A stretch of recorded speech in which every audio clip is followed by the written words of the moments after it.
Hello, my fellow pilots, and welcome again to another episode of Star Citizen FM. Star Citizen FM is a fan community show focusing on anything related to Star Citizen, the community, or anything else in the verse that might catch your fancy. Star Citizen FM is hosted by yours truly, Dr. Hawk, so join me today on this very special episode as we interview a very interesting individual. Good evening, my fellow pilots and citizens, and welcome to another episode of Star Citizen FM. A bit of a special today as I bring you a rather interesting individual. Some of you know him from his Kerbal adventures, and others have recently seen him backing Star Citizen. After a few little emails and a little bit of working at it, we have finally gotten together, so ladies and gentlemen, I present you Scott Manley. Hello, Scott Manley here for Star Citizen FM. Hi, how are you? Alright, very nice, Scott, and thank you very much for taking the time to talk to me. No problem.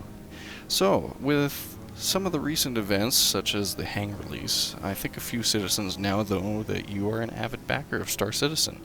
Normally you're working about in Kerbal Space Program, but I thought we'd take some time to talk about it. What brought you to Star Citizen? Well, what brought me to Star Citizen was I had a lot of fans that kept emailing me and saying, when are you going to cover Star Citizen? And I backed it back in October, but really the first video I made about it was in, when would it be? It would have been July, just before the closing of the Lifetime, or the switch to the new website.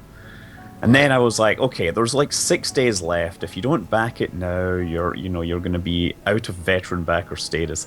I should probably do a public service announcement. So I did that. And yeah, it was really what the thing that brought me in was just people asking. I had known about the Wing Commander games and I'd looked at them when I was younger, but I never owned a machine that could play them. In fact, the one machine I got that had Wing Commander 3 with it wasn't powerful enough to run it, and in fact it had some fundamental DMA driver problem, which meant I could not get audio. I had the same issues as a kid. I couldn't play it either. Yeah, it was rather unfortunate. So anyway, yeah, I there had been two Kickstarters at roughly the same time. If you remember, there was also Elite Dangerous appeared round about the same time, and I actually put more money into that originally. But Star Citizen has been really doing the PR business a whole lot better. And I think over time, I just kind of nickeled and dimed myself up from like an Aurora up into a freelancer, and now I'm like Rear Admiral status. And it all came very naturally. You have to love that little ticker that they put in the bottom of your store tab that shows you how much you've spent currently in their entirety on the game.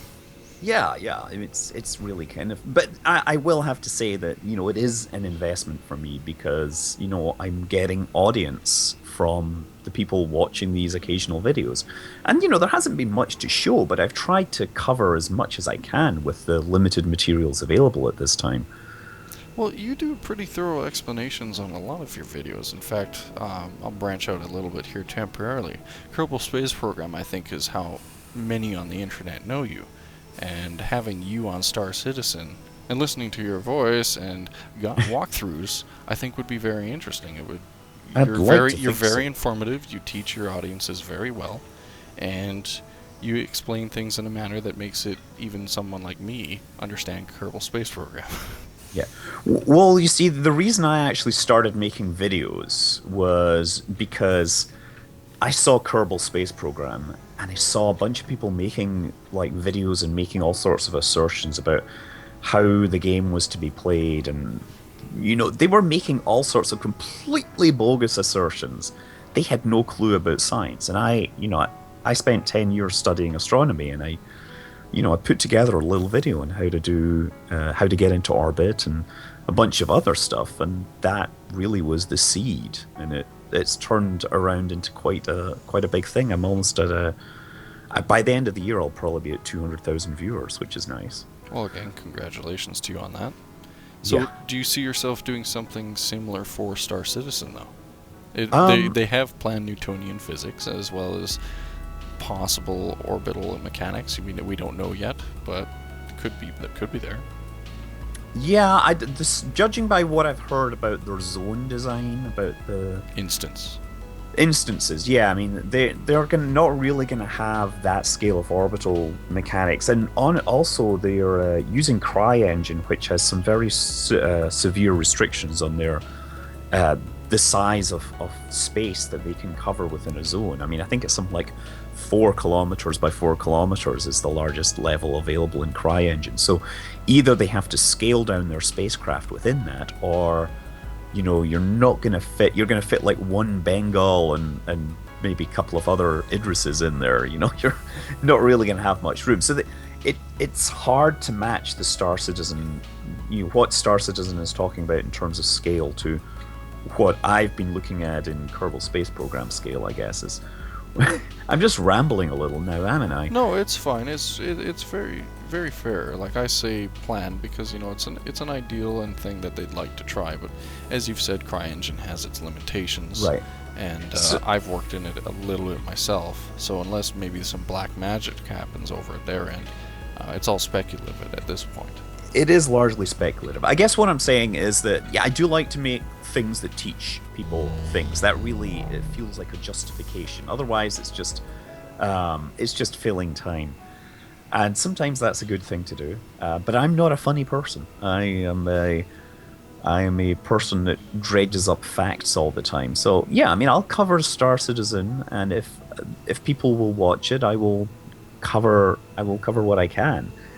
Um, I guess with the Kerbal Space Program, I just had a particular advantage in that I understood orbital mechanics, the very much non-intuitive way that orbital mechanics work. Where you'll thrust away from an object and half an orbit later you're closer to it because you did that. Right. So yeah, Star Citizen. Well, okay, well, let's move on to this to maybe a more personal aspect. Star Citizen obviously is of an interest. It is a space game after all. What do you think, for you find interesting about it? No, throwing the science a little bit to the side. Yeah, the thing that fascinates me most is the lightning in a bottle that is their fundraising. It is just a phenomenon which is unequaled elsewhere on the internet. And it's not necessarily logical. I'm looking at this trying to figure out where it's all coming from, and the best I can figure is that there's a kind of a mass. It's like being part of a club is spending money on this, and so I think there's some big backers who are like me that they were nerds in the 80s when Wing Commander came out, and they just happened to have the computer skills, which meant they could work with the auto exec bat and the MS DOS configuration to free up enough memory so they could run that. And of course, if you had those skills, then you were well placed to get into the tech industry, which had some success over the last 20 years. And I know a couple of people who made millions from internet companies who are throwing down big cash on Star Citizen. And I suspect that a lot of people are not necessarily to that degree, but there's a certain core of people that fit that profile and spent a fair amount of cash on it. So you could say maybe Star Citizen appeals to a younger, more boyish version of yourself, like all of us? I actually no. I think it's people that are my age that are really putting down the big bucks. I guess that's what I'm saying. Boyish is a relative term. It's Yeah. a younger stage. For me, I was way too young to generally appreciate it. But some of my older friends have mentioned that it's like, oh, brings back that excitement I had back when I had Wing Commander and a bunch of free time, and now I have a family, and Yeah. there goes the life. So There goes the light. yeah, there goes the light. So another question that might be of interest. You said already that you pledged for a few ships. What have you pledged for? Oh man. Okay, so this is actually kind of complicated. I originally started out with like the cheapest thing that would get me alpha access. So I bought the digital mercenary, I believe.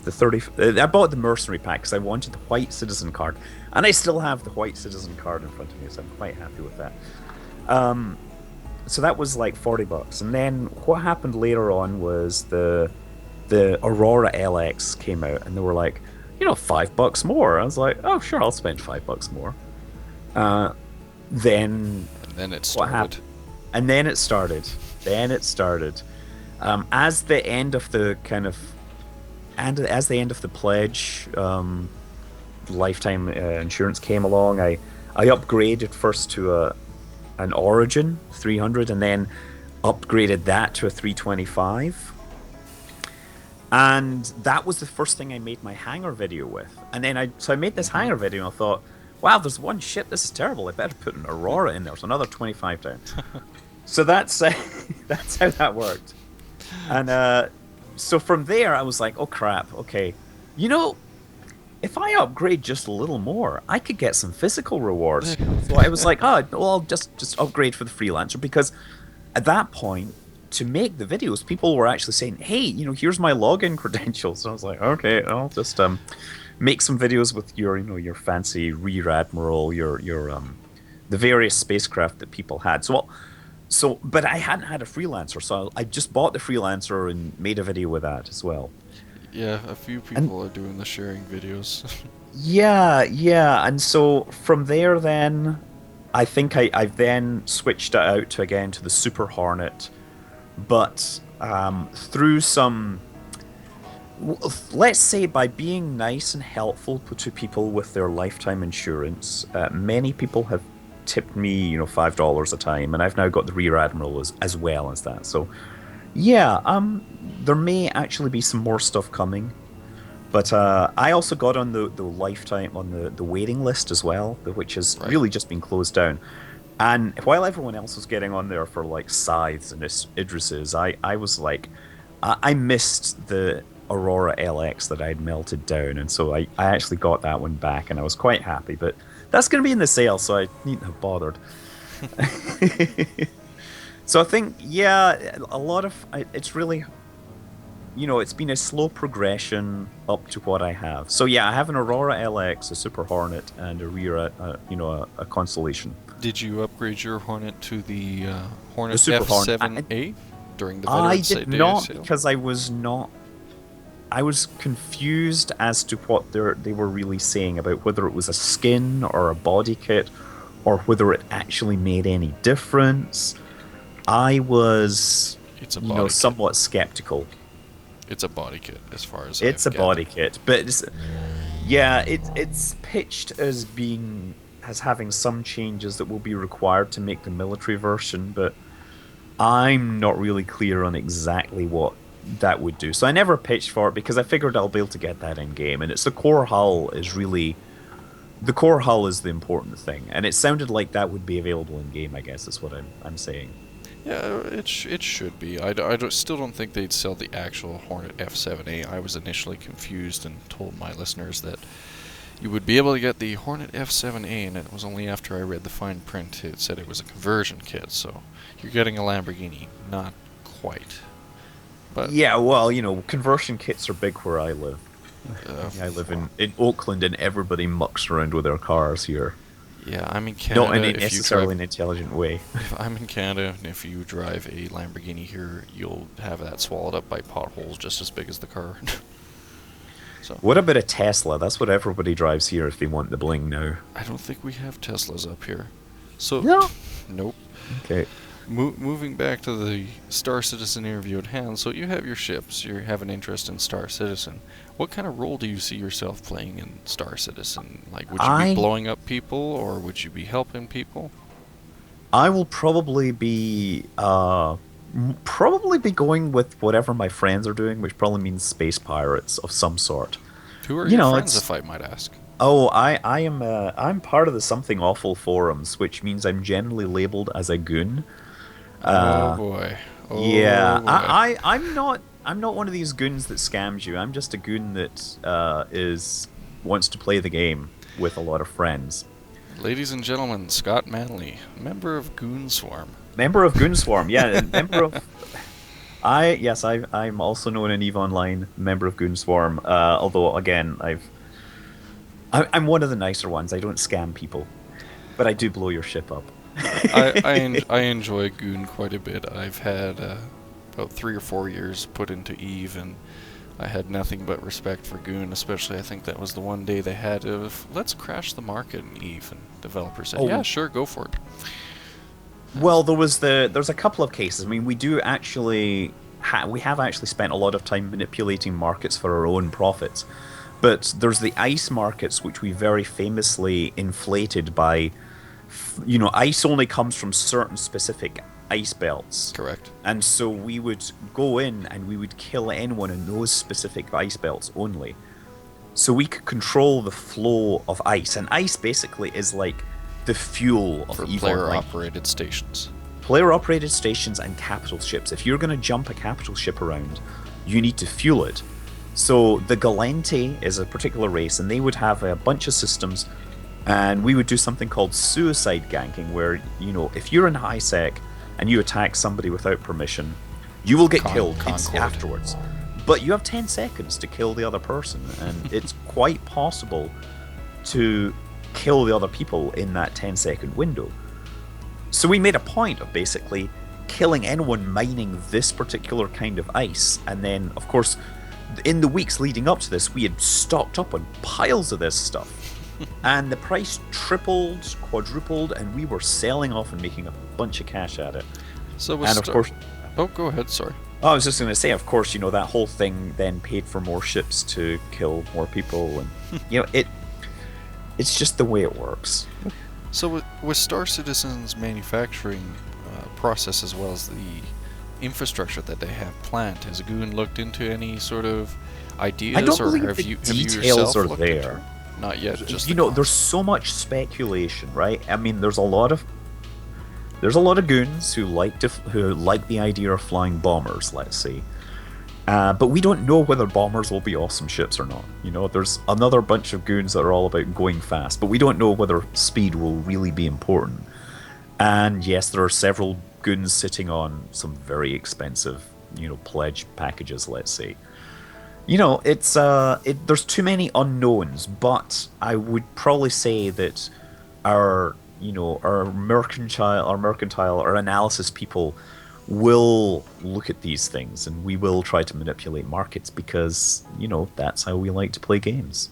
So you yourself will be manipulating, or what will Scott Manley doing when it comes to ground? I'll be having fun, and if I really get into it, we'll see if there's some analysis that can be done. If we find it, we just don't know what there is. But half of the time in EVE Online these days, I am literally pulling up, data from the database dumps and analyzing bits of the market and figuring out how best I can make cash just by selling the right thing or melting down or building things.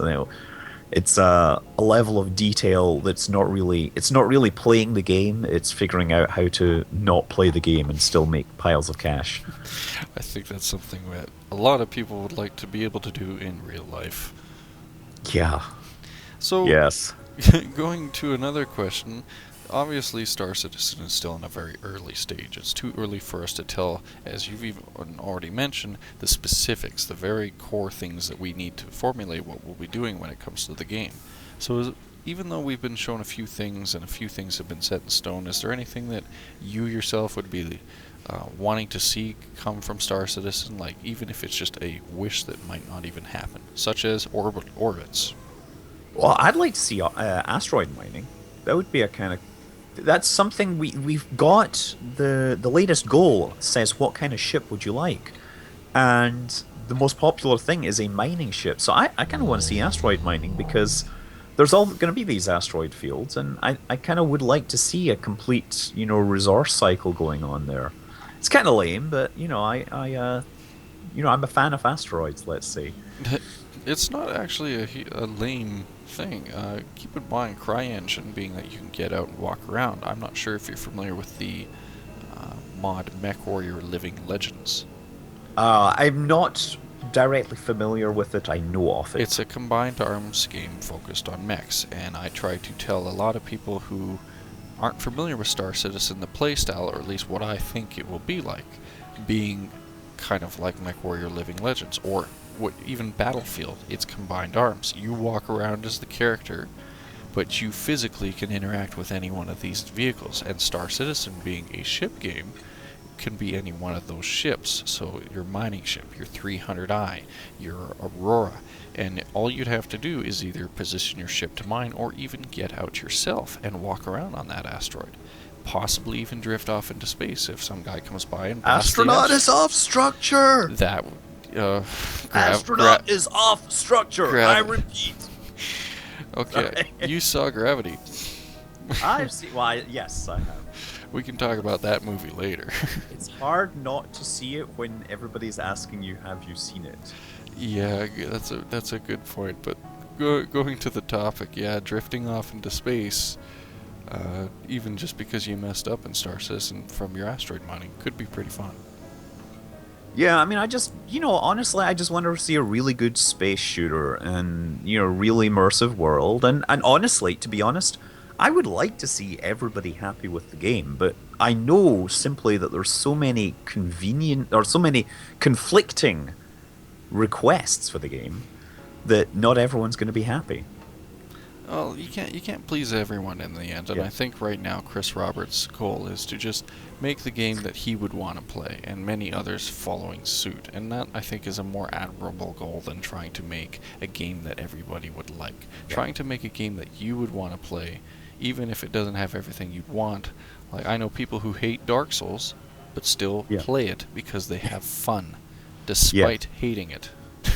Actually, the thing that I would really like, thinking about the online version of the game, I would really like to see AI that is dangerous, right? In Eve, none of the AI is dangerous, right? I want to see AI that is sufficiently dangerous that people might prefer to fight a real person. Kind of like how sleepers were at the very beginning of Eve before people figured them out. But even then, they got tamed. Even the incursions got tamed. I would really like... they talk about the PvP slider. Yes. I would like to see an AI that is so good that people will slide it towards the PvP end rather than PvE, simply because, it makes for a better game and a better experience, That's actually a very interesting proposition. I've never had anybody propose something like that. I don't know what kind of work would be involved with this AI, like how hard would it be to program it, or would you just scale up its damage? Well, the thing with computers is they're actually very, very good at pointing guns exactly where they should be. The trick is actually making them look like they're not good at that. Well, that's a good point. So you could probably configure an AI just to be a very good marksman and throw in the occasional hit or miss, but that's all up to debate, because then you'd have certain people complaining that the AI is too powerful. Well, would you rather fight a human? Okay. Yeah. Sure. Let's do it. I just, I want to. If people are see, the thing is, people are spending all this money on these ships, right? Right. And that only really makes sense in the online universe. So I kind of want people to be in this online universe and interacting in this online universe. If you've backed for a Rear Admiral package, and you then take the PvP slider and turn it all the way over to PvE, it's like, what are you thinking? Yeah. What's the point? Well, you have lifetime insurance anyway, so even if you lose your ship, you still have the hull. Yes, that's and true. that's, but, that's better than nothing. Right. There's a lot of things that will get fitted to that, and there's still a question of how much money you can spend kitting this thing out. Well, let me put it this way: I love my rogues, and the amount of times I've had to pay $150 to $200 million just for my hull has made me grind my gears. And yeah, I used to love the Rogue. I thought Rogue was the most beautiful spacecraft in Eve, as far as I was concerned. It just looks. If you don't know, guys, it's like an office block in space. It's like a space train. Yeah, it's this brick in space that delivers a broadside at amazing range, and they were terrible for so long, and then they finally buffed railguns and made them, dangerous. Pretty darn good. Yeah, dangerous. But yeah, that was actually the first battleship I bought in Eve. I was really dumb. I was a railgun focused Caldari for a longest time. Never really got into missiles. Missiles are so fun. I was a terrible, terrible pilot in Eve early on, and then I just learned and learned and learned, and now I'm sitting on a trillion ISK because, you know, like once you get to a certain level, you just know how to make cash. Are And you the sure you question really is want when to be you saying stop. that out in the public? Well, like I'm quite happy at giving this to people, Okay, fair enough. but that Just doesn't mean just putting it out if there. yeah. No, I'm sitting on about a trillion ISK now, so. And at this point, I pretty much just wait until there's a PvP and I happen to, operation and I happen to be online. Fair enough. So you seem fairly comfortable with the way Star Citizen's shaping up. Is there any other final comments or things that you maybe wanted to add in that maybe have struck your fancy or maybe you really liked that you wanted to point out? Well, God, so many things. I mean, Well, the bigger ones, like one of my friends, just as of 2 days ago, told me he pledged for the sole reason that the 300i, and this is again another military friend, has a similar cockpit to the F-35. He is in love with the F-35. I don't know why. Uh, I have my own views on the F-35 program, but he just he watched me sit down on it. He's like, oh wow, it's a really open cockpit. I thought it would be like, in your face like the Hornet. And he went and bought a 300i. And well, that for yeah, him. That for him was a selling point. He's like, I like the open cockpit. Sure, I'll buy this game. And I'm like, it's okay as long as it got you pledging. no, I think, I mean, I think there's a lot of people that still, will want to pledge, but that's a very interesting reason to pledge. I, I don't know. I mean, I guess. Oh, Well, you're gonna have to edit this out now. No, I'm it's like, okay. oh. We'll scale it. We'll scale it down. What to you? Well, What has allured you the most that we haven't covered right now? If you were to pitch Star Citizen in 10 seconds at someone and say, you should get this game because, what would those 10 seconds be? well, see, if I was trying to sell the game, I would pretty much say, this is a bunch of spaceship nerds who have been desperate to have a good spaceship game, and they've thrown their money in a collective hat in the form of Cloud Imperium Games, and it is now enough to make a pretty impressive game at those prices.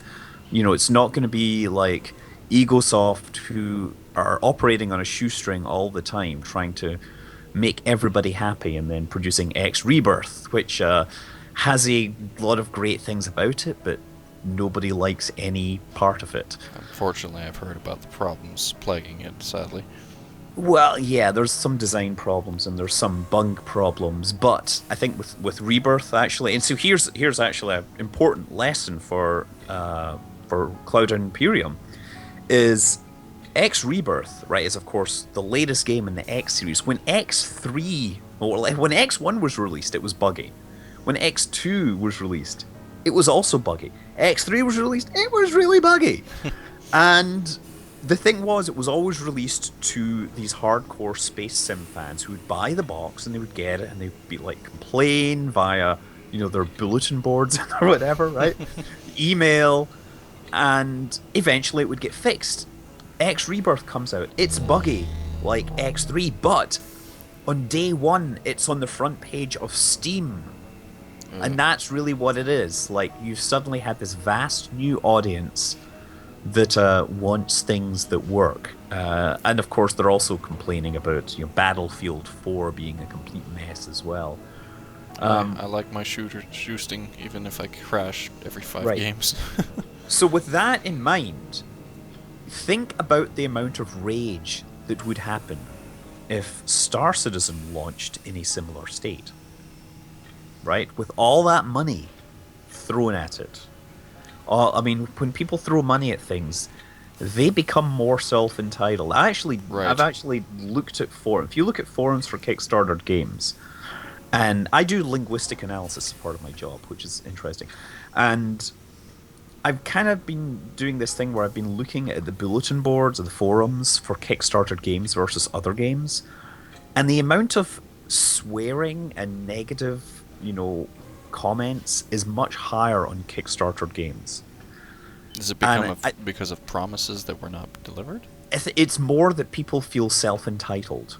And so they feel that they need to drop the F-bomb all the time to, say, I paid fucking money for this. And that's me, saying, No you worries. don't want.